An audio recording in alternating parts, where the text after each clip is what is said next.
नमस्कार दोस्तों, मैं हूं डॉक्टर भूपेश।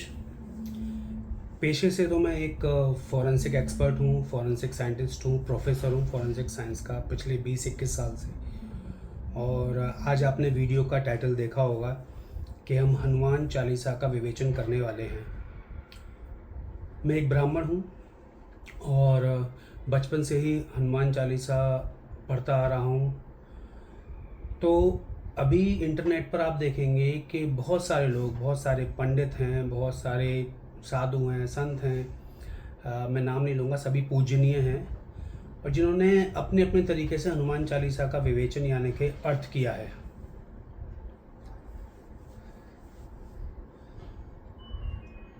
और कई बार दोस्तों हमें ऐसा लगता है कि ये जो इन लोगों ने अर्थ किया है हम उन पर विश्वास भी करते हैं, पर आप ध्यान से देखें तो हनुमान चालीसा अवधी भाषा में लिखा हुआ है और अवधी भाषा को समझना इतना आसान नहीं है। मैं भी एक प्रयास करने जा रहा हूँ, पर हम चाहते हैं कि जब भी हम हनुमान चालीसा को पढ़ें, जब भी हम हनुमान चालीसा पढ़ें तो उसके अर्थ सहित, यानी कि हम 2-3 बार अगर अर्थ के साथ पढ़ेंगे तो उसके बाद क्या होगा दोस्तों, वो जिसे कहते हैं हृदयंगम हो जाना, यानी कि हमारे अंदर बस जाएगा वो अर्थ। और जब भी हम कोई भी चौपाई या दोहा पढ़ेंगे तो हमको ये साफ पता चलेगा, यानी अपने मन ही मन में हम उसके अर्थ भी करते चलेंगे और तब जो हनुमान चालीसा पढ़ना है उसका जो इफ़ेक्ट होता है, उसका जो इम्पैक्ट है वो बहुत ज़्यादा बढ़ जाता है। ठीक है, तो अब एक बात मैं सबको बता दूं, बहुत लोगों ने बहुत सारी रील बनाई हुई है, वीडियो बनाई हुई है कि हनुमान चालीसा ऐसे नहीं पढ़ना चाहिए, हनुमान चालीसा वैसे नहीं पढ़ना चाहिए, ये होना चाहिए, शुद्ध आसन पर बैठो और नहाओ धो, ये सब करो। नहीं दोस्तों, ऐसा बिल्कुल भी नहीं है। आपको हनुमान चालीसा की वो चौपाई अच्छी तरह पता है जो तुलसीदास जी ने लिखी है, जो यह पढ़े हनुमान चालीसा है। उन्होंने कहा है जो यह पढ़े, जो यह पढ़े का मतलब जो कोई भी नर नारी, बच्चा, बूढ़ा, जवान और किन्नर, जो भी यह पढ़े, यानी कि एक तो बात है जो यह पढ़े का मतलब जिसको पढ़ना आता है, सबसे बड़ी बात, या जिसने सुना भी है और वो पाठ कर रहा है इस तरीके से। तो जो कोई भी किसी भी अवस्था में कैसे भी, सोते खाते पीते उठते बैठते जागते जैसे भी, जो यह पढ़े हनुमान चालीसा होए सिद्ध साखी गौरी सा। यानी कि तुलसीदास जी ये लिख रहे हैं, पर ये शब्द जो आ रहे हैं दोस्तों, ये शब्द इस तरीके से आ रहे हैं जैसे भगवान शंकर तुलसीदास जी के सामने ही बैठे हुए हैं और भगवान शंकर को साक्षी मानकर, यानी कि तुलसीदास जी स्वयं ये कह रहे हैं होए सिद्ध, यानी कि उसको सभी रिद्धि सिद्धियां प्राप्त होंगी। साखी यानी कि इसके साक्षी भगवान शंकर हैं, गौरीशा यानी कि भगवान शंकर हैं साक्षात। जब इतनी बड़ी बात दोस्तों इतने कॉन्फिडेंस से तुलसीदास जी लिख रहे हैं तो उनका साफ साफ ये मतलब है जो यह पढ़े। ठीक है, कोई भी ये पढ़े। तो दोस्तों शुरू करते हैं। मैंने यहाँ पे हनुमान चालीसा की चौपाई है, क्योंकि मैं एक एक करके इसका विवेचन करूँगा तो मैं कहीं भूल ना जाऊँ, इसलिए मैंने हनुमान चालीसा की चौपाइयाँ अपने दूसरे मोबाइल पर रखी हैं। तो दोस्तों सबसे पहले तो हम यही सोचते हैं, जो पहला जो प्रारंभिक दोहा आता है, प्रारंभिक दोहा कि श्री गुरु चरण सरोज रज निज मन मुकर सुधार। श्री गुरु चरण यानी कि भगवान तुलसीदास जी यहाँ पर, जो मैं समझता हूँ, हनुमान जी को गुरु मानकर और उनके चरणों की, उनके कमल रूपी चरणों की रज यानी कि धूल लेकर अपने मन को, अपने मन के मुकर को, अपने मन के आईने को, अपने मन के शीशे को सुधारने की, यानी कि साफ करने की बात कर रहे हैं। यानी कि जो गुरु के चरणों की, गुरु के कमल चरणों की सरोज है, मतलब वो मेरे मन को शुद्ध करे। ठीक है, श्री गुरु चरण सरोज रज निज मन मुकर सुधार। तो मन का जो दर्पण है, मुकर का मतलब दर्पण, मन का जो दर्पण है उसमें सुधार लाए। ठीक है, मैं ये कामना करता हूँ। वर्णव रघुबर विमल जसो, और यही कामना करते हुए मैं वर्णन करने लगता हूँ। अब मैं वर्णन कर रहा हूँ भगवान श्री राम जी के यश का, भगवान श्री राम जी के यश का, गुणों का मैं वर्णन कर रहा हूँ। जो दायक फल चार, जो चारों तरह के फल, यानी कि अर्थ, काम, मोक्ष और धर्म, अर्थ यानी कि पैसा, काम, काम यहाँ पे काम वासना का मतलब काम से नहीं है, ठीक है ना, कर्म, जो सत्कर्म है, अर्थ, कर्म, मोक्ष, यानी कि मोक्ष भी मिलेगा इस कथा को सुनने से, जो विमल यश है यानी कि जो हाईएस्ट जो भगवान का जो यश है उसको सुनने से ये चारों फल प्राप्त होंगे। और ये गारंटी है, ये तुलसीदास जी की गारंटी है। अगर हम गुरु के चरणों की रज से अपने मन को शुद्ध करके और भगवान श्री राम के गुणों का गान करेंगे तो हमें चारों फलों की प्राप्ति होगी। और भगवान का गान करने से पहले किसके चरणों की धूल लेनी है? हमें गुरु के, यानी कि यहाँ पे वो साक्षात हनुमान जी को गुरु मान रहे हैं। और जब हम पहले गुरु के चरणों की जो रज है उसको लेकर अपने मन के दर्पण को साफ करेंगे और उसके बाद हम श्री राम का नाम लेंगे या श्री राम का जाप करेंगे या श्री राम के गुणों का बखान करेंगे तो हमें चारों फलों की प्राप्ति होगी। ठीक है दोस्तों, अब इसके बाद हम चौपाई पे आते हैं सीधे, अब इसके बाद हम दूसरे दोहे पर आते हैं, बुद्धिहीन तनु जान के। अब यहाँ पे बहुत सारे अर्थ निकाले गए हैं। बुद्धिहीन तनु जान के यानी कि मुझे बुद्धिहीन जान के सुमिरो पवन कुमार, हे पवन पुत्र आप मुझे सुमिर कीजिए, आप मुझे याद कीजिए। एक अर्थ यहाँ पे ये निकलता है। दूसरा अर्थ ये निकलता है, मैं अपने आप को बुद्धिहीन तन और बुद्धिहीन मन जान के आपका सुमिरन करता हूँ, आपको सुमिरता हूँ। ठीक है ना, आपके गुणों का व्याख्यान करता हूँ, आपको सुमिरता हूँ, आपको याद करता हूँ। बल बुद्धि विद्या देहु मोहि, मुझे बल बुद्धि और विद्या, विद्या का मतलब है जो अविद्या है वो माया है, विद्या का मतलब मुझे माया से रहित विद्या, यानी कि भगवान के दर्शन दीजिए, भगवान के बारे में मुझे बताइए, भगवान से साक्षात्कार कराइए, मेरा आत्म साक्षात्कार कराइए, ये है विद्या। तो बल बुद्धि विद्या देहु मोहि मुझे दीजिए, हरऊ क्लेश विकार, मेरे जितने भी क्लेश हैं, मेरे आदि भौतिक आदि दैविक या जो भी मेरे क्लेश हैं उनको हरिए आप। हरऊ क्लेश विकार, और जितने मेरे विकार का मतलब जो भी डिसीज़ हैं मेरी बॉडी में या कोई भी मेरे किसी भी तरीके के विकार है उन सबको हरिए। तो देखिए यहाँ पे कितनी ज़्यादा डिवोशन की ज़रूरत है। आप जब ये दोहा पढ़ेंगे तो यहाँ पे बहुत ज़्यादा डिवोशन की ज़रूरत है। ये डिवोशनल दोहा है, यहाँ से डिवोशन आपका जनरेट होगा आगे पढ़ने के लिए। तो इसको बहुत ही डिवोशन के साथ इन दोहों को पढ़िए आप। इसके बाद दोस्तों चौपाई चालू करते हैं।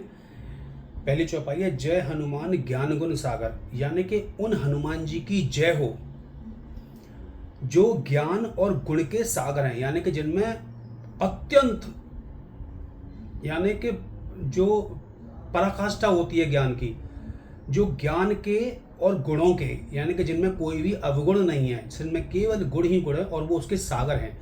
जब जो कोई किसी चीज़ का सागर का मतलब यानी कि इतना है, इतना सागर में इतना पानी होता है, यानी कि इतना ज्ञान और इतने गुण हैं हनुमान जी में, मैं उनकी जय करता हूँ। जय हनुमान ज्ञान गुण सागर, जय कपीश तिहु लोक उजागर। अब कपीश जो है यूँ तो बानरों के राजा को कहते हैं, बंदरों के राजा को कपीश मतलब कपियों का ईश।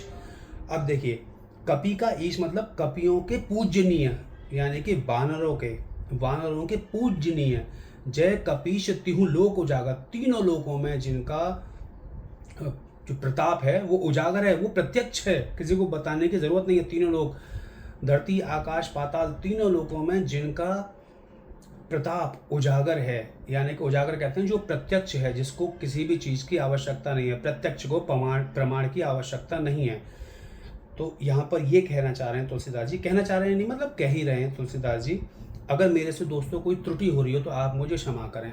आप लोग मुझे अपना भाई, अपना बेटा, अपना बड़ा भाई, छोटा भाई समझकर मुझे क्षमा करें, क्योंकि मैं यहाँ पे कोशिश कर रहा हूँ, क्योंकि इतने सालों से हम हनुमान चालीसा पढ़ते चले आ रहे हैं और हमें सटीक अर्थ पता ना होने की वजह से हम बहुत जल्दबाजी में हनुमान चालीसा पढ़ते हैं। आप आराम से पढ़िए, कोई आप सुबह आपके पास समय नहीं है, आप कभी भी बैठते उठते कभी भी पढ़िए, ठीक है, पर अर्थ के साथ धीरे धीरे उसको समझते हुए पढ़िए, तो आपके मन में भगवान का जो साक्षात्कार है वो होना प्रगाढ़ होगा। मैं ये नहीं कह सकता होगा, ये तो आपके कर्मों पर डिपेंड करता है, हम सबके कर्मों पर डिपेंड करता है, पर कुछ ना कुछ बेहतर ही होगा। आगे बढ़ते हैं। महावीर विक्रम बजरंगी,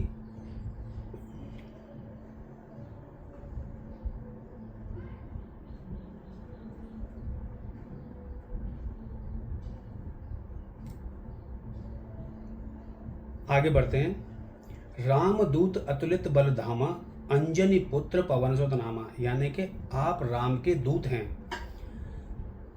रामदूत अतुलित, जिसकी कोई तुलना न की जा सके, बल धामा, ऐसे बल के धाम हैं, अतुलित यानी कि आपके समान इस पूरे विश्व में, इस पूरे ब्रह्मांड में कोई भी बलशाली नहीं है। आपके बल की तुलना किसी से नहीं की जा सकती।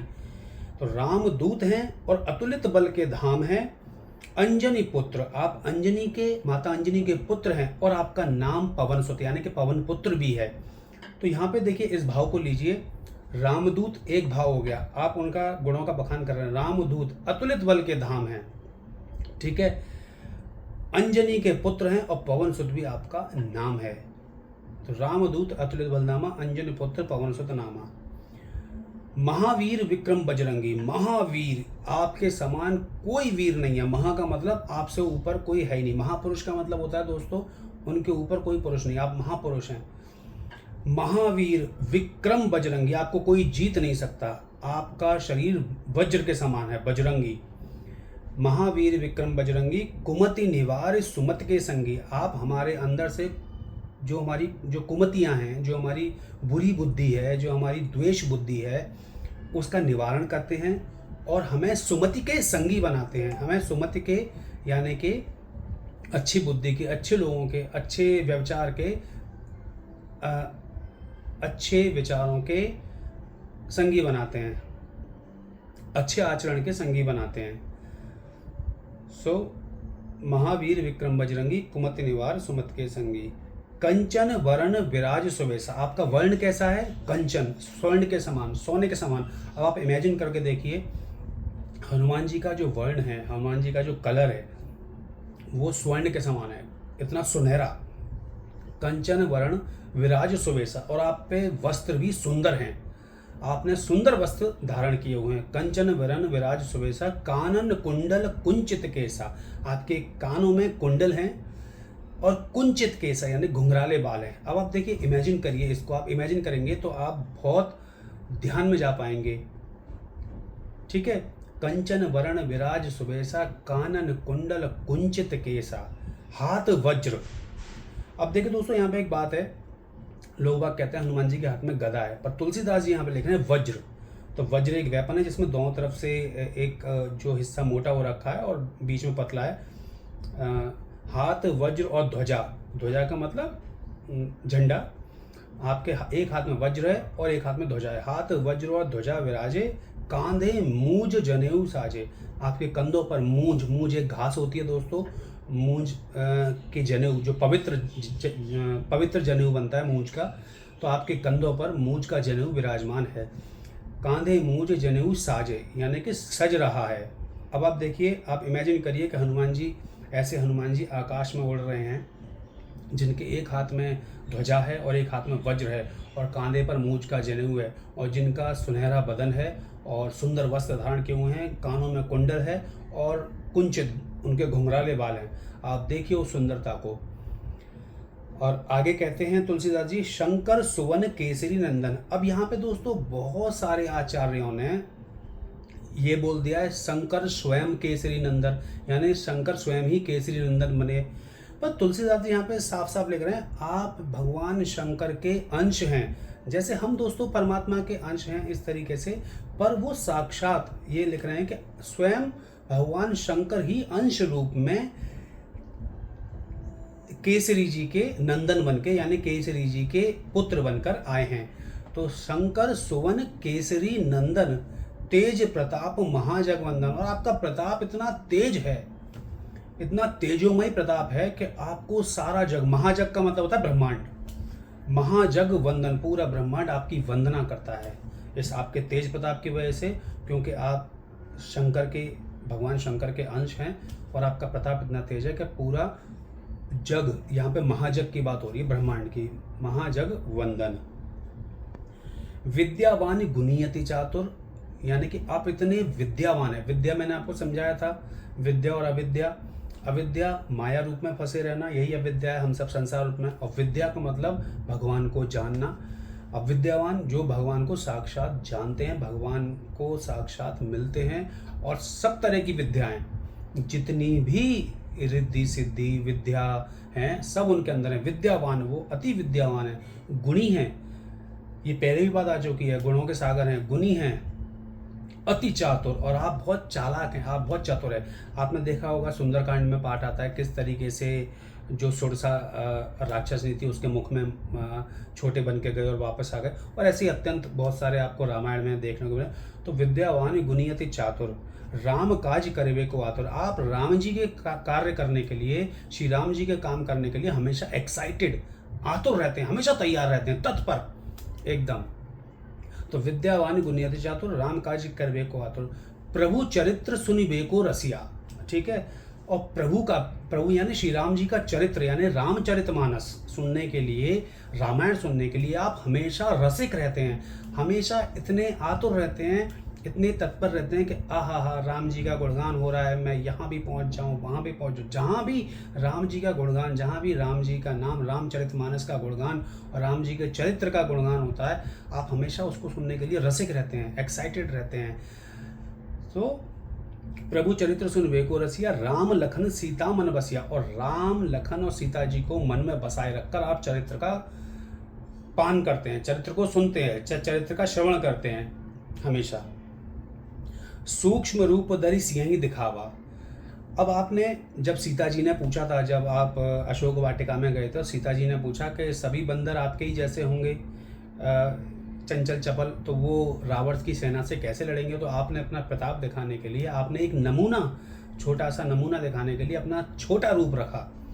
तो सूक्ष्म का मतलब दोस्तों माइक्रोस्कोपिक, ठीक है, इंग्लिश में सूक्ष्म का मतलब जब हिंदी में करते हो माइक्रोस्कोपिक, यानी कि अत्यंत छोटा, अत्यंत सूक्ष्म रूप धरि सिंहि दिखावा। सीता जी को अपने सूक्ष्म रूप धर के दिखाया और विकट रूप धर, विराल रूप धर के लंका को जला दिया। और यानी कि आपने दोनों तरीके के रूप आपने सीता जी को दिखाए और लोगों को भी दिखाए। सूक्ष्म रूप तो आपने सिया जी को दिखाया, सीता जी को दिखाया, और विकराल रूप रख कर आपने लंका को जला दिया। तो ये आपकी महानता है। ये देखिए आप कितने बलशाली हैं भगवान। किसी जगह ये भी कहा जाता है कि हनुमान जी को अपनी शक्तियों का, उनकी शक्तियों का भान कराना पड़ता है, याद दिलाना पड़ता है, जिससे कि वो उन्हें शक्ति याद आए और वो कल्याण करें हमारा। जिस तरीके से उन्होंने राम जी के काजों में, राम जी के कार्यों में अपना सहयोग दिया, ठीक है। हालांकि वो महिमा राम जी की ही थी, क्योंकि वो खुद कहते हैं हनुमान जी कि मैं तो छोटा सा वानर हूँ, तो मेरे ऊपर तो राम जी का हाथ है। जब वो रावण जी से मिलने जाते हैं, नॉट रावण जी, रावण से मिलने जाते हैं, तो इस तरीके से। अगली चौपाई है दोस्तों, भीम रूप धरि असुर संहारे। अब भीम का मतलब, भीम बहुत बलशाली रूप धर के आपने असुर, जितने भी राक्षस थे, उनका संहार कर दिया, उनको मार दिया। भीम रूप धरि असुर संहारे, रामचंद्र जी के काज सवारे। और इस तरीके से आपने रामचंद्र जी के काजों को संवारा, आपने रामचंद्र जी के काज बनाए, ठीक है। यहाँ पे ये है, लाए संजीवन लखन जी आए। अब देखिए कितनी बड़ी बात हो रही है यहाँ पे। आपको पता है जब लक्ष्मण जी को शक्ति लगी थी, जब मेघनाथ ने शक्ति मारी थी लक्ष्मण जी को, लक्ष्मण जी मूर्छित हो गए थे, और ये पता चला था कि सूर्योदय से पहले अगर संजीवनी बूटी नहीं आई तो हम लक्ष्मण जी के प्राण नहीं बचा पाएंगे। जो वैद्य सुषेण थे उन्होंने कहा था, तो लाए संजीवन लखन जी आए। अगर संजीवनी बूटी नहीं आती तो दोस्तों आप जानते हैं, जो हमने रामायण में पढ़ा है, जो बचपन से सीखते चले आए कि क्या हुआ होता। तो लाए संजीवन लखन जी आए और श्री रघुवीर हर्षुर लाए। और ये सब देखकर जब आप लक्ष्मण जी को आपने पुनर्जीवित किया, यानी मूर्छा से बाहर लेके आए, शक्ति जो लगी थी उससे बाहर लेके आए, वो संकट टाला, ये सब सोचकर भगवान राम इतने हर्षित हुए, इतने खुश हुए, उन्होंने आपको अपने हृदय से लगा लिया। यानी कि भगवान राम ने, स्वयं भगवान ने आपको अपने हृदय से लगा लिया। ये कितनी बड़ी बात है दोस्तों। रघुपति कीनी बहुत बढ़ाई, और भगवान राम ने आपकी इतनी बढ़ाई की, बहुत बढ़ाई। रघुपति कीनी रघुपति कीनी बहुत बड़ाई, तुम मम प्रिय भरत ही सम भाई। तुम मेरे को भरत के समान, राम जी ने कहा कि तुम मेरे को भरत के समान प्रिय हो। यानी कि आपको पता है राम और भरत में कितना प्रेम था। ना राम जी भरत के बिना रहते थे और ना भरत जी राम जी के बिना। और शास्त्रों में आया है कि ये चारों ही अवतार थे, पूर्ण ब्रह्म के चारों ही अवतार हैं, चारों एक ही हैं। तो तुम मम प्रिय भरत ही सम भाई, जैसे कि भरत जी मेरे भाई, तुम मेरे को इतने ही प्रिय हो।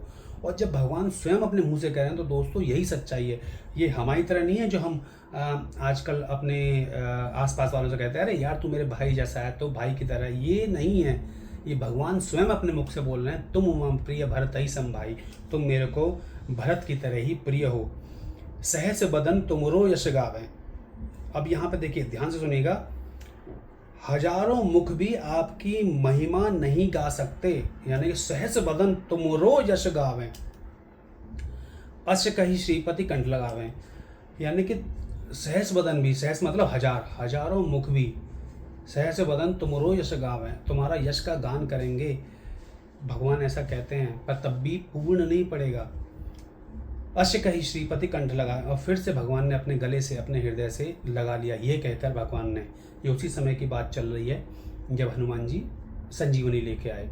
तो सहस बदन तुमरो यश गावे, अश कही श्रीपति कंठ लगावे, सनकादिक ब्रह्मादि मुनीसा। अब देखिए सनकादिक, आप जानते हैं सनक, ब्रह्मा, नारद, सारद, ये सब है सनकादिक। ठीक है, सनकादिक ब्रह्मादि मुनीसा, और ब्रह्मा भी और मुनीषा, जितने भी मुनीश्वर हुए हैं, जितने भी मुनि, ऋषि मुनि, जो प्रकांड ऋषि मुनि हुए हैं वो सब भी,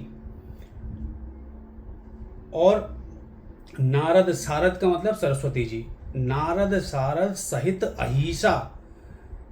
ठीक है, यानी कि शेषनाग भी, सनकादिक और ब्रह्मा जी, सरस्वती जी, नारद जी और शेषनाग। आप जानते हैं शेषनाग पे पूरी पृथ्वी है, और शेषनाग भगवान विष्णु की शैया भी हैं। यहाँ तक कि शेषनाग भी, नारद सारद सहित अहिसा, सब कोई मिलाकर, यम कुबेर दिग्पाल जहाँ थे, यानी कि यमराज, कुबेर और उनके जो दिक्पाल हैं, उनके जो पहरा देते हैं, या जितने भी दिक्पाल हैं, यम कुबेर दिग्पाल जहाँ थे, यहाँ तक कि यम कुबेर दिग्पाल भी कवि कोविद कही सके कहाँ थे। अब जब इतने लोग आपके गुणों का व्याख्यान नहीं कर सकते, गुणगान नहीं कर सकते, तो कवि और कोविद, जो कवि हैं और जो कोविद हैं, जो कविता लिखने वाले हैं, मैं कहाँ तक कह सकता हूँ। तुलसीदास जी एक कवि हैं, वो कह रहे हैं कवि कोविद कही सके कहाँ थे। अब कवि और कोविद की तो चलती क्या है, कवि कोविद कही सके कहाँ थे। तुम उपकार सुग्रीव ही कीना, आपने सुग्रीव जी पर बड़ा उपकार किया। आपको पता है सुग्रीव जी किस तरीके से, सुग्रीव और बाली में लड़ाई चल रही थी, और सुग्रीव जी किस तरीके से, हम ये कहें कि भगवान राम का नाम देकर, भगवान राम से मिलाकर सुग्रीव जी को, उनका कल्याण कर दिया भगवान ने, हनुमान जी ने। तुम उपकार सुग्रीवें कीना, राम मिलाए राजपत दीना, और राम को मिला के आपने राज और पात सब दे दिया उन्हें। ठीक है, उनका राज्य उन्हें वापस दिलवाया, उनकी पत्नी उन्हें वापस दिलवाई, और पूरी प्रजा उन्हें वापस दिलवाई। तो इस तरीके से आपने सुग्रीव जी के भी काम संवार दिए। ठीक है, यानी कि यहाँ पे तुलसीदास जी ये कहना चाह रहे हैं, तुम उपकार सुग्रीव, आपने सुग्रीव को भी, जो वानरों के राजा थे, उन पर भी उपकार कर दिया राम जी के मिलने के बाद। तो हमें भी राम जी से मिला दीजिए भगवान, हमारा भी कल्याण कीजिए। ठीक है, तुमरो मंत्र विभीषण माना, और आपका मंत्र क्या मंत्र था, राम जी का मंत्र था, और ये मंत्र दिया था कि आप राम जी की शरण में चले जाइए। जब भगवान लंका में गए तो वहाँ पर देखा, हनुमान जी ने लंका में देखा, मैं बार बार हनुमान जी को भगवान इसलिए कर रहा हूँ क्योंकि उनमें और भगवान में कोई भी अंतर नहीं है दोस्तों। भक्त में और भगवान में, जो पूर्ण भक्त होते हैं, भक्त में और भगवान में कोई अंतर नहीं है, कोई भी अंतर नहीं है। वो सारी शक्तियाँ, वो सारा यश, वो सब कुछ भक्तों में विराजमान रहता है। और यहाँ पे तो शंकर सुवन केसरी नंदन है। ठीक है, तो जब हनुमान जी लंका में गए थे तो एक घर पर, जो कि विभीषण का घर था, राम नाम अंकित अति सुंदर राम जी का नाम था। तो उन्होंने कहा उनसे कि आप, जब वार्तालाप हो रहा है कि मैं, विभीषण जी कह रहे हैं मैं इतना नीच हूँ, अधम हूँ, राक्षस जाति का हूँ, तो वो कहते हैं आप राम जी की शरण में चले जाइए। तो तुमरो मंत्र विभीषण माना, लंकेश्वर भय सब जग जाना। और इससे क्या हुआ, वो लंकेश्वर बन गए, वो लंका के ईश्वर, लंकेश्वर यानी कि लंका में पूजनीय, लंका के राजा बन गए। लंकेश्वर भय सब जग जाना, ये सबको पता है, ठीक है, सब जग जाना सबको पता है। जुग सहस्र जो जन पर भानु, अब ये बहुत बड़ी लाइन है। जुग सहस्र यानी कि जो सूर्य हजारों योजन, जुग सहस्र यानी कि 1000 योजन। आपने इसका बहुत सारी रील देखी हैं, वीडियोस देखी हैं कि किस तरीके से सही गणना सूर्य की दूरी की जो पृथ्वी से की गई है भगवान तुलसीदास ने। मैं फिर से तुलसीदास जी के लिए भगवान बोल रहा हूँ क्योंकि वो भक्त हैं। भगवान तुलसीदास ने ये जो गणना की है बिल्कुल सही की है। तो जुग सहस्र योजन पर भानु, भानु जो सूर्य जुग सहस्र योजन पर है, ली लियो ताहि मधुर फल जानू। आपने उसको लील लिया सिर्फ एक मधुर फल जानकर, अपने बालपन में, अपने बालापन में, अपने बचपन में आपने उसे मधुर फल जानकर ली लिया। अब आप समझिए कितना प्रताप होगा।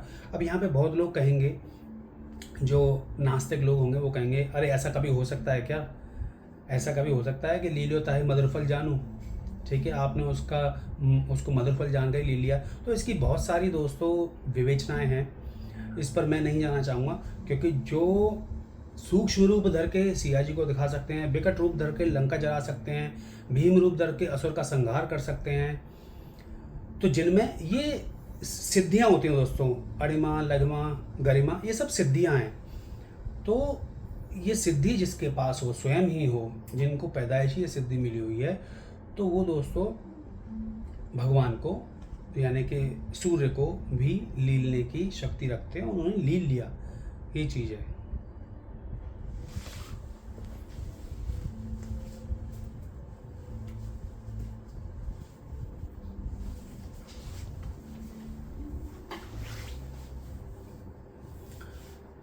अगली लाइन है, प्रभु मुद्रिका मेलमुखी माही, जलद लांग गए अचरज नाही। अब देखिए, प्रभु मुद्रिका, श्री राम जी ने अपनी मुद्रिका, अपनी अंगूठी दी थी और आपने उसको मुंह में रखते ही आपने जलन यानी कि सागर को, समुद्र को लांग दिया। इसमें कोई अचरज की बात नहीं है। देखिए यहाँ पे तुलसीदास जी हनुमान जी के साथ साथ राम जी की बढ़ाई कर रहे हैं। आप देखिए, प्रभु मुद्रिका मेले मुखी माही, आपने भगवान राम की मुद्रिका को मुंह में रखते ही जलधि को लांग दिया, जलधि को क्रॉस कर दिया, सागर को लांग दिया एक ही बार में, एक छलांग में। दूसरी चीज है प्रभु मुद्रिका मेल मुखी माही का मतलब, जब आपको पता है राम जी के गुणों का जय श्री राम बोला था उन्होंने, जैसी गुहार लगाई थी, राम जी की मुद्रिका मुंह में रखकर और राम जी का ही नाम लिया उन्होंने, क्योंकि मुद्रिका पे भी राम नाम अंकित अति सुंदर, ठीक है, उस पर भी था। तो वो जो जब सीता जी कहती हैं कि ऐसी मुद्रिका तो कोई छल से बना नहीं सकता, माया से बना नहीं सकता, क्योंकि ये तो श्री राम जी की है। तो प्रभु मुद्रिका मेलमुख माही जलद लांगे अचरज नाही, ठीक है, राम की अंगूठी लेकर आपने समुद्र को पार किया, इसमें कोई आश्चर्य नहीं, क्योंकि ये आप कर सकते हैं बड़ी आसानी से। आपका गुण इतना है, आपके पास आप इतने बलवान हैं कि ये बहुत आसानी से आप कर सकते हैं। दुर्गम काज जगत के जेते, सुगम अनुग्रह तुमरे तेते, यानी कि इस दुनिया के जगत, इस दुनिया के जितने भी दुर्गम, जो ना होने वाले कार्य हैं, जो हो नहीं सकते, दुर्गम काज, दुर्गम का मतलब नामुमकिन, दुर्गम काज जगत के जेते, जितने भी दुर्गम काज हैं, सुगम अनुग्रह तुमरे तेते, यानी कि आपकी अनुग्रह मतलब कृपा, वो बड़े आसान हो जाते हैं आपकी कृपा से। सुगम अनुग्रह तुमरे तेते, हम आपका अनुग्रह करें, हम आपको याद करें और आप कृपा कर दें। सुगम अनुग्रह तुमरे तेते, आपके कृपा से बड़े ही आसान हो जाते हैं। राम द्वारे तुम रखवारे, राम जी के द्वार पर, जो राम दरबार है, राम जी के द्वार पर आप रखवाले हैं। ये देख दोस्तों, राम, जब हम किसी के घर पर जाते हैं तो पहले हमें सिक्योरिटी गार्ड मिलता है, ठीक है, वो हमें बताता है कि मालिक अंदर है, यानी वही हमें जाने देता है। वो अंदर जाके पूछता है कि साहब ये आए हैं, इनको आने दिया जाना है। तो राम के द्वार पर, भगवान राम के द्वार पर आप रखवाले हैं। होत ना आज्ञा बिन पैसारे, यानी कि आपकी अनुमति के बिना, आपके सामने पैसार करने के बिना, यानी कि आपसे अनुमति लिए बिना, आपकी कृपा हुए बिना हम नहीं जा सकते। होत ना आज्ञा बिन पैसारे, आज्ञा नहीं होगी हमें जाने की, हम ये जानते हैं। होत ना आज्ञा बिन पैसारे, इसीलिए भगवान हनुमान जी, हम आपका ध्यान पहले करते हैं, जिससे कि हमें आप भगवान से मिलाइए, क्योंकि आप ही रखवाले हैं भगवान के द्वार पर। ठीक है, हमारी सीधे सीधे गति नहीं है, तो आप गुरु बनकर आप हमें भगवान से मिलाइए। आपकी अनुमति के बिना कोई प्रवेश, पैसारे का मतलब प्रवेश, होत ना आज्ञा बिन पैसारे, आज्ञा के बिना पैसार प्रवेश नहीं हो सकता। सब सुख लहे तुम्हारी शरणा, आपकी शरण में सारे सुख हैं। इस जगत के, इस ब्रह्मांड के जितने भी सुख हो सकते हैं वो आपकी शरण में हैं। अगर हम आपकी शरण में आते हमें सब सुख मिल जाते हैं। सब सुख लहे तुम्हारी शरणा, तुम रक्षक काहू का डरना। और अगर आप हमारे रक्षक हैं, अगर ये दोस्तों आप ठान लें, ये मान लें कि हनुमान जी हमारे रक्षक हैं, तो आपको किसी भी चीज़ से डरने की जरूरत नहीं, फिर कुछ नहीं हो सकता। देखिए, इससे 3-4 बातें आपके उसमें होंगी। एक तो आपने हनुमान जी को ही मान लिया, अब जो आपके कर्मों का फल है वो आपको मिलेगा। हो सकता है वो कम हो जाए, उसमें भी कुछ रिबेट मिल जाए, पर कर्मों का फल भुगतना ही पड़ता है। पर एक चीज़ है, अगर आप उनकी शरण में हैं और वो आपकी रक्षा कर रहे हैं, भगवान का मिलना भी तय है, भगवान का आपसे मिलना भी तय है। और जीवन में चाहिए क्या? आप कितने भी जन्म इसलिए ले रहे हैं, इतनी जन्म मृत्यु के वो बवंडर जो चल रहे हैं, इसीलिए चल रहे हैं कि भगवान से नहीं मिल पा रहे हैं। यही सारे आचार्य बता रहे हैं, यही सारे मुनि बताते हैं, यही सारे वेद शास्त्रों का ज्ञान है कि जन्म मरण लगातार क्यों लगा हुआ है। तो तुम रक्षक काहू को डरना है। जब आप रक्षा कर रहे हैं तो हमें किसी से भी डरने की आवश्यकता नहीं है। आपन तेज समारोह आपे, आपका जो शक्ति है, आपका जो प्रताप है, वो आप ही संभाल सकते हैं और कोई नहीं संभाल सकता। वो आप ही संभाल सकते हैं और कोई नहीं संभाल सकता। तीनों लोग हाँकते कांपे, तो आप अपनी शक्ति के खुद ही नियंत्रण करता है। नियंत्रण यानी आप अपनी शक्ति को खुद ही नियंत्रित कर सकते हैं। और आपकी एक हाँक, एक गर्जना से तीनों लोग कांप जाते हैं। अगर आप एक गर्जना कर दें तो तीनों लोग, धरती आकाश पाताल, ये सब कांप जाते हैं। तो आपन तेज समारोह आपे, तीनों लोग हाँकते कांपे, भूत पिशाच निकट नहीं आवे, महावीर जब नाम सुनावे। बहुत ध्यान से सुनिएगा, भूत और पिशाच तो निकट आ ही नहीं सकते जब आप महावीर, देखिए महावीर जब नाम सुनावे, उनको, भूत पिशाचों को, यानी कि अगर आप डेली हनुमान जी का नाम लेते रहते हैं और ऐसा भी कहते हे महावीर, जय महावीर, क्योंकि एक नाम महावीर भी है, क्योंकि उनसे बड़ा कोई वीर है नहीं, तो एक नाम महावीर भी है। तो हे महावीर, हे बजरंगबली, ऐसे आप करेंगे तो आपको फिर डरने की आवश्यकता नहीं, भूत पिशाच आपके निकट नहीं आ सकते। ये बात लिखवा लीजिए। पर ये श्रद्धा, ये मन में भाव होना चाहिए। जब आप ये नाम पुकार रहे हैं तो ये मन में भाव होना चाहिए कि हनुमान जी मेरे साथ हैं, या हनुमान जी आसपास हैं और वे सुन रहे हैं, और मैं इस विश्वास के साथ उनका नाम पुकार रहा हूँ, क्योंकि तुलसीदास जी ने ये कहा है, तुलसीदास जी ने ये गारंटी ली है कि भूत पिशाच निकट नहीं आवे, महावीर जब नाम सुनावे। तो सारी जो नकारात्मक शक्तियाँ, भूत पिशाच से मतलब नकारात्मक शक्तियाँ भी, नेगेटिवनेस, नेगेटिव थॉट्स, ये भी दूर रहती हैं। ना से रोग हरे सब पीरा, जपत निरंतर हनुमत वीरा। ये तो आपको पता ही है, यानी कि सारे रोगों का नाश हो जाएगा अगर हम निरंतर, निरंतर का मतलब है लगातार। अब लगातार का मतलब यहाँ पे 24 घंटे ऐसे नहीं है, आपके मन में रहना चाहिए। आप डेली एक बार भगवान को याद करें, भगवान हनुमान को याद करें, उनसे माफ़ी मांगें, उनसे अपना दुखड़ा रोएं, उनसे बात करें। ठीक है, तो ना से रोग हरे सब पीड़ा, सारी पीड़ाएं, सारे दुख आपके हर लिए जाएंगे। किसके द्वारा? हनुमान जी के द्वारा। जपत निरंतर हनुमत वीरा, हे हनुमान जी आप बड़े वीर हैं, हे हनुमान जी आप बड़े महान हैं, हे हनुमान जी आपने राम जी के कार्य संवारे। तो जपत निरंतर हनुमत वीरा, संकट ते हनुमान छड़ावे। अब आपके ऊपर कोई संकट आ जाए, संकट कहते हैं अकस्मात आई हुई विपदा, संकट आ गया कोई भी, आप कहीं संकट में फंस गए हैं, चाहे कोई भी संकट है, कोर्ट का केस है, एक्सीडेंट है, कुछ भी है, संकट कटे, सॉरी, संकट ते हनुमान छुड़ावे, मन क्रम वचन ध्यान जुड़ावे। अब यहाँ पे ध्यान देने वाले जो भी इंसान, जो भी नर नारी या जो कोई भी मन से, क्रम से और वचन से, मन से क्रम से मतलब, क्रम मतलब कर्म, मन से, कर्म से और वचन से आपका ध्यान धरेगा। अब कैसे होगा? मन से, मन में हनुमान जी का ध्यान है, कर्म से हम पूजा कर रहे हैं हनुमान जी की, और वचन हम वाणी जो बोल रहे हैं हनुमान जी का नाम बोल रहे हैं, तो तीनों चीज़ मिल गई। मन क्रम वचन ध्यान जो लाभ है, जो भी भगवान आपका मन क्रम वचन से ध्यान लेकर आएगा, आपका ध्यान धरेगा, उसके सारे संकटों से आप उसको छुड़ा लेंगे। तो मैंने कहा हे हनुमान, मैंने ऐसा सोचा हे हनुमान, तो मैंने ध्यान धरा हनुमान जी का, मैंने मन में ध्यान धरा, कर्म से मैंने अभी भगवान जी का ध्यान धरा, और मैंने वचन से नाम लिया।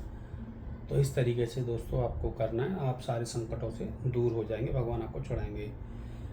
सब पर राम तपस्वी राजा, तिनके काज सकल तुम साजा। अब यहाँ पर भी बहुत सारे आचार्यों ने इसमें कुछ चेंजेस किए हैं कि ये लाइन सही नहीं है, पर जिसने लिखी है, जो हमें ऐसे ही मिली रामायण में, ऐसे तो श्री रामचरितमानस में फिर बहुत सारी लाइनें गड़बड़ हो सकती हैं। मेरा ये मानना है, जो आचार्य अगर कह रहे हैं ये लाइन सही नहीं है, जो जैसे मिली, जो सैकड़ों सालों से ऐसी चलती चली आ रही है।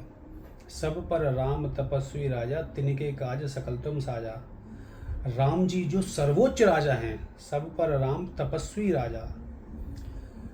मैं ये समझता हूँ कि सभी लोग जिनकी तपस्या करते हैं, ठीक है, मेरा यहाँ पे मानना गलत हो सकता है, आप लोग मुझे बताइएगा जो प्रकांड पंडित हैं, क्योंकि मैं तो एक साधारण मनुष्य हूँ, मेरी कोई हैसियत नहीं है।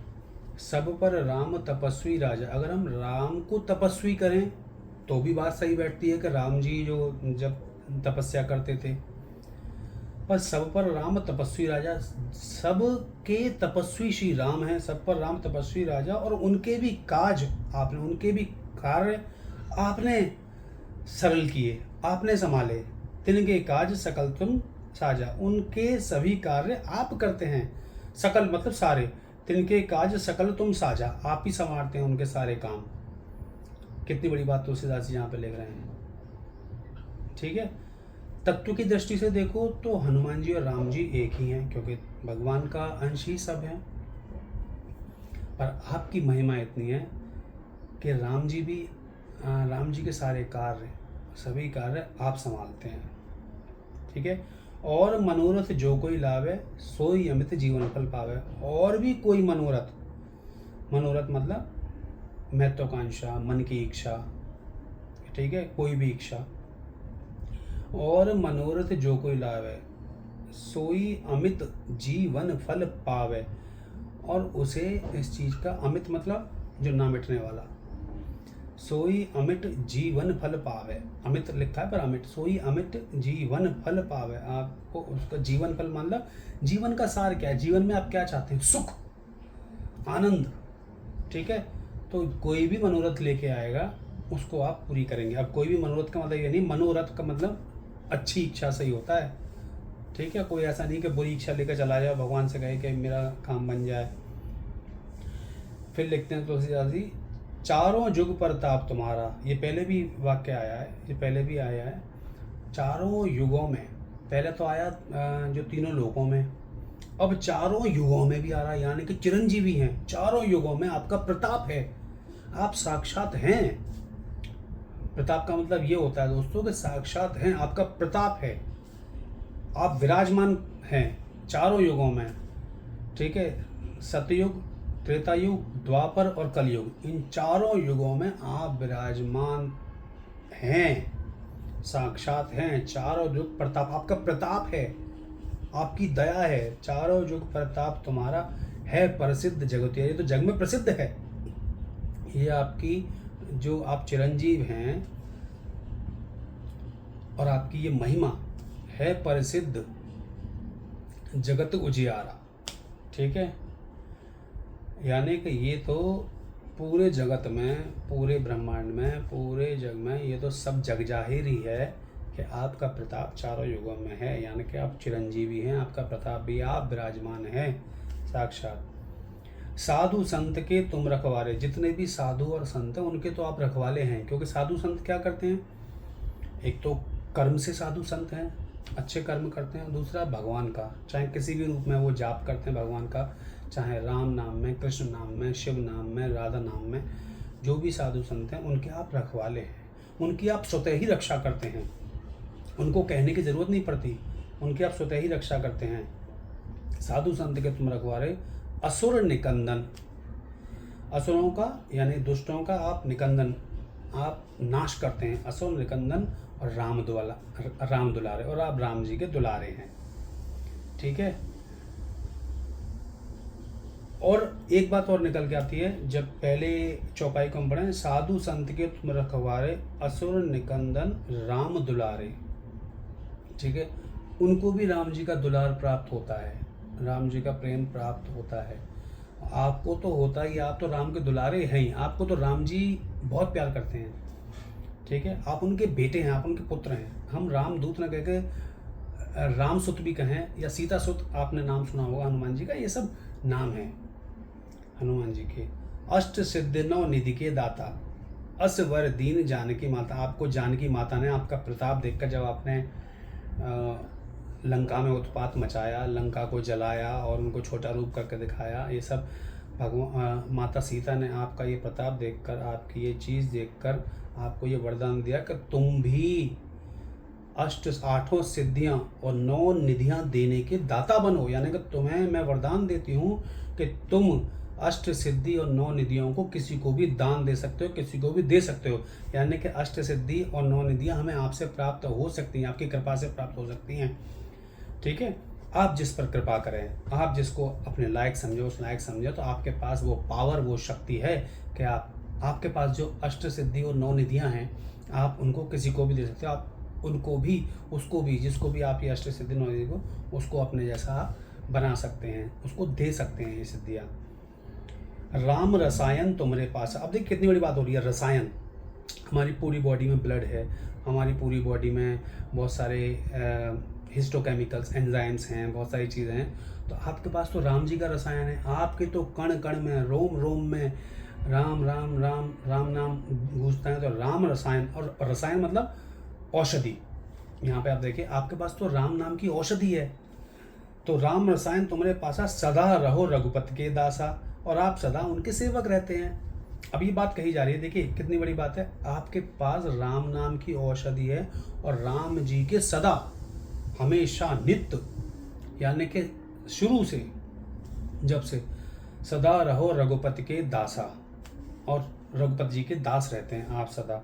अब इससे फिर क्या तुलसीदास जी कहना चाह रहे हैं, तुमरे भजन राम को पावे, जन्म जन्म के दुख बिसरावे।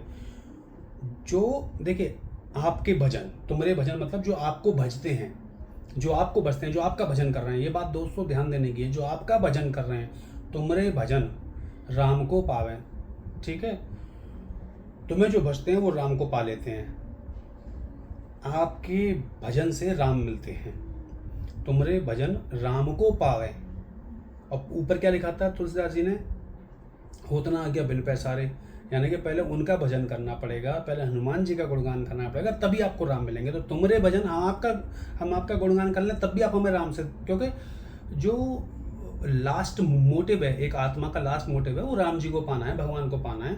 और ये आप सरल बना सकते हैं, तुमरे भजन राम को पावे, जन्म जन्म के दुख बिसरावे। जन्म जन्म का दुख क्या है, हम भगवान से नहीं मिल रहे, हमें सुख नहीं मिल रहा है, हम माया में चक्कर काट रहे हैं। तो जन्म जन्मों के जो दुख हैं वो यही है, वो बिसरावे, वो भूल जाएंगे। जन्म जन्म के दुख जो है मिट जाते हैं और हम भगवान से मिल जाते हैं। अंतकाल रघुवरपुर जाई, अगर फिर भी कहीं जन्म, मतलब जो अगर हमारी मृत्यु होती है, अंतकाल में रघुवरपुर, श्री राम जी के धाम को, जो गोलोक धाम लोग बाग बताते हैं, बैकुंठ है, या जिसको हम सबसे जो सर्वोच्च धाम है, भगवान का धाम, वो बताते हैं। अंतकाल रघुवरपुर जाई, वहाँ जाते हैं लोग अंतकाल में अपने में, जो आपको भजन, जो आपका भजन करते हैं, जो आपको भजते हैं। अंतकाल रघुवरपुर जाई, जहाँ जन्म हरि भक्त गाए। और गलती से कुछ कर्म शेष रह जाएं और कहीं जन्म हो जाए, तो ये बात पक्की है, कुछ कर्म शेष रह जाएंगे इतना भजन करने के बाद, तो मनुष्य का जन्म मिलेगा। तो अंत काल रघुवरपुर जाएं, जहाँ जन्म गलती से अगर जन्म हो भी जाए तो हरि भक्त कहाई, यानी कि फिर से वो हरि का भक्त बन जाता है, भगवान राम का भक्त बन जाता है, यानी कि उसके बाद तो फिर तय है कि फिर से राम जी मिलेंगे। ठीक है, हरि भक्त कहाई और देवता चित्त न धरई। अब यहाँ बहुत बड़ी बात तुलसीदास जी लिख रहे हैं दोस्तों, ये ध्यान देने की। और देवता, किसी और देवता को चित्त में अपने मन में लाने की जरूरत ही नहीं है। और देवता चित्त न धरई, यानी कि साफ मना भी कर रहे हैं, वो तुलसीदास जी कह भी रहे हैं, मना भी कर रहे हैं कि भाई और देवताओं को चित्त में धरने की, ध्यान लगाने की जरूरत नहीं है। देखिए, देवता और भगवान में अंतर है। अब यहाँ आप भगवान को देवता मत समझ रहे ना, कि राम जी को चित्त में नहीं लाना, कृष्ण जी को चित्त में नहीं लाना, ये देवता नहीं है, ये भगवान है। देवता हो गए इंद्र देवता, सूर्य देवता, और ये जितने भी ग्रह हैं, नवग्रह वगैरह, ये सब हैं। और देवता यानी किसी और की पूजा करने की ज़रूरत नहीं है, किसी भी देवता की कोई अनुष्ठान करवाने की, ये सब करने की कोई ज़रूरत नहीं है। और देवता चित्त न धरई, हनुमत से ही, हनुमत जी की सेवा करो, हनुमत जी की सेवा करो, हनुमत से ही सर्व सुख करें, वही सर्व सुख कर देंगे। हनुमत की सेवा से ही आपको सर्व सुख की प्राप्ति होगी, हनुमान जी की भक्ति से ही आपको सर्व सुख की प्राप्ति होगी। ये तुलसीदास जी गारंटी के साथ लिख रहे हैं। और देवता, आप और हम, तुलसीदास जी तो बड़े हैं नहीं, जो तुलसीदास जी की महिमा थी, जो तुलसीदास जी की जो भक्ति की पराकाष्ठा थी, जो मनोस्थिति थी उनकी, जो भगवान को साक्षात देखते थे, हनुमान जी से साक्षात मिलते थे, उन्होंने ये लिखा है। इससे बड़ी गारंटी आप लोगों को, हम लोगों को और क्या चाहिए। अगला है संकट मिटे कटे सब पीरा। देखिए, बार बार तुलसीदास जी ये बात